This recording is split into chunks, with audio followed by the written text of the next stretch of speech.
So, good morning, good afternoon, good evening. My name is Rich Clark and I've been a hypnotherapist for the last 8 to 9 years and I've been a holistic therapist for the last 15 years.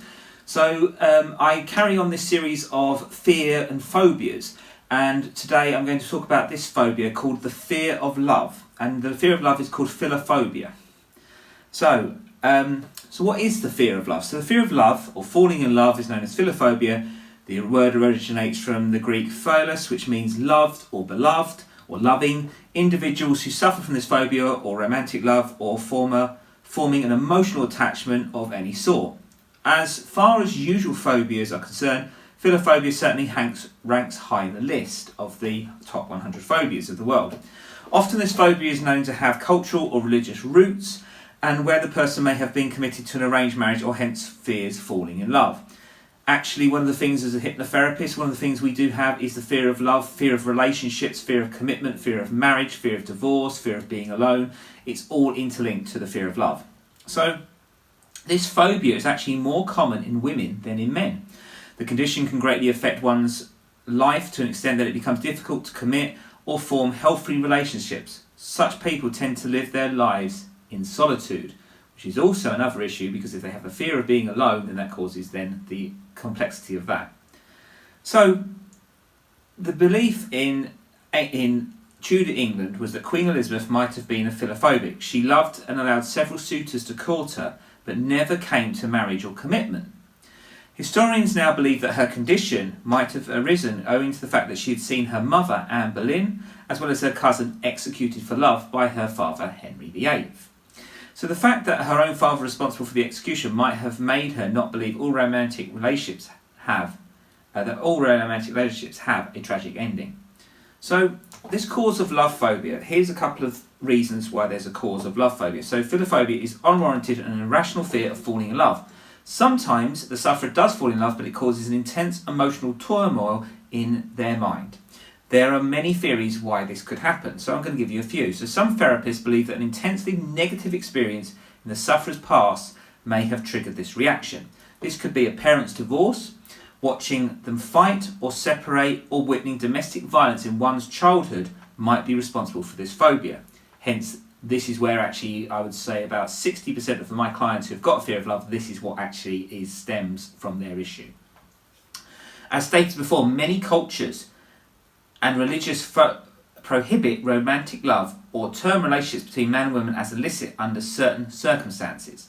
So a lot of people used to believe that when you got married, you couldn't court before, you literally had arranged marriages. So a lot of people in religions also believe that you shouldn't date too much, or you should date little, and there's all these different constructs and conditionings going on.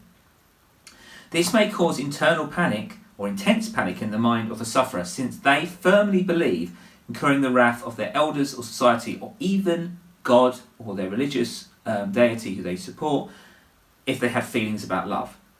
And the fear of commitment, which is the next topic I'm going to talk about tomorrow, is due to a few failed relationships, constant negative thoughts, anxiety and panic disorders are also linked to this phobia.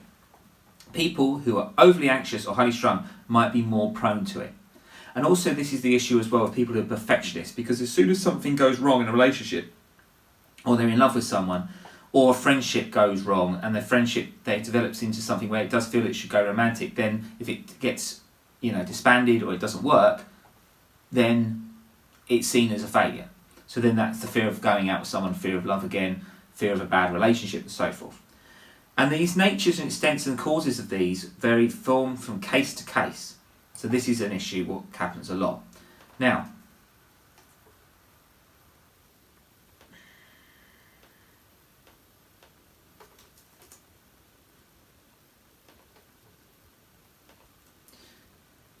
so also while we're talking about the fear of love, the symptoms of philophobia is the symptoms may from individual to individual change.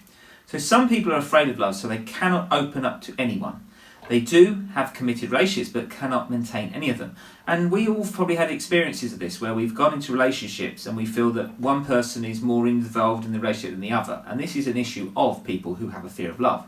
So it's something you must always work with. And if you do think the person's worth it, then it may be also worth suggesting therapy to them, or talking about the situation or their thoughts and feelings. And it's always worth doing, even if the person you're not going to be with, but actually to help them find the right person or for you to find the right person. Their well-being often depends on the responses they receive from the person they love. This can keep them highly strung and anxious all the time. They may be extremely possessive, or conversely, they may drive away their loved ones with their detachment. And detachment issues is an issue which causes a lot of issues in relationships, and then also codependency. Sometimes people, when they get into a relationship, they believe that they have to be so codependent with their loved one that they don't have friendships, they don't have anything outside of that. Which is then where we actually hear a lot of issues with domestic violence, because domestic violence within that then actually makes the person fall in love with their abuser. And this is an issue we have a lot in hypnotherapy come up. So the other one as well is mum also experienced severe anxiety owing to the pressures of commitment, restlessness, shallow breathing, rapid heart rate, nausea, chest pains are a few physical symptoms that can be attributed to philophobia. Panic and anxiety attacks are also very common. This is actually probably the most, anxiety is very linked to love or relationships. It happens quite a lot, or with their anxiety for their family. And this can be terrible for the sufferer, who often feels dizzy, feels like running away, crying, shaking, or sweating profusely. And this fear of love can be quite debilitating to the sufferer. So the other thing as well is when we're looking at pressures of that, we talked about the idea of religious context, but also the idea of people when we're looking at fertility as well. And this is something when we're going to do with that fear of pregnancy. It's going to be another talk in another 2 days' time. And this is where it all interlinks. So the fear of love also works with the fear of commitment and the fear of pregnancy. So sometimes when you work with a client, you may think they have a fear of love, but it also interlinks to them as well. And then the fear of being alone, if a relationship doesn't work, also can cause problems.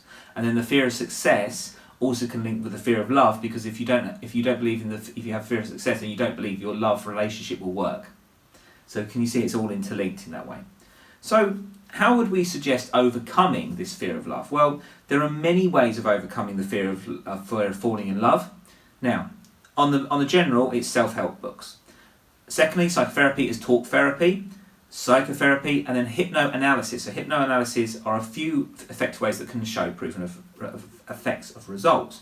So hypnotherapy would go into the subconscious, which is ingrained in the fear of love, whereas psychotherapy would only talk about it on the surface level. So people said, this is what I experience, this is what I do.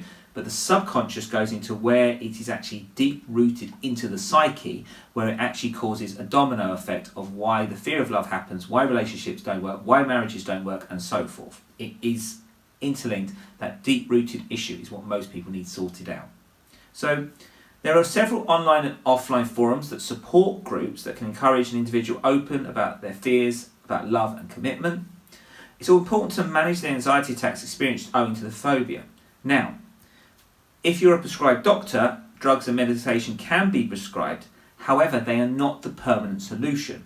So again, to me, it is always about the mindset. The mindset is key to about this fear of love.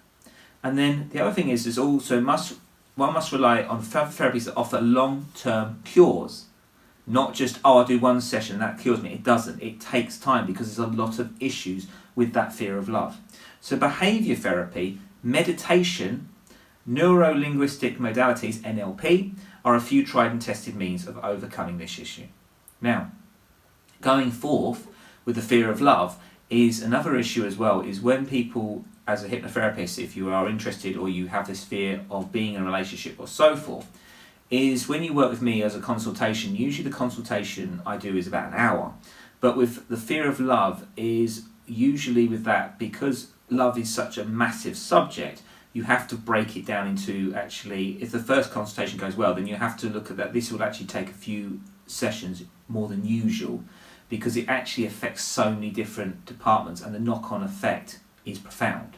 So I would say the fear of love is something I deal with clients and I help people out as much as I can, but it's also about their commitment. And I think a lot of people aren't committed to work on this enough.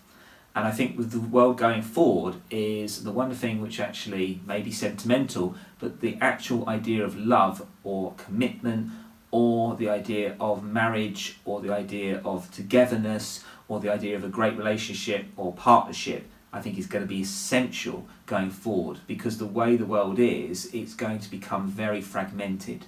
and the support you're going to need from family or your loved one is going to be very important.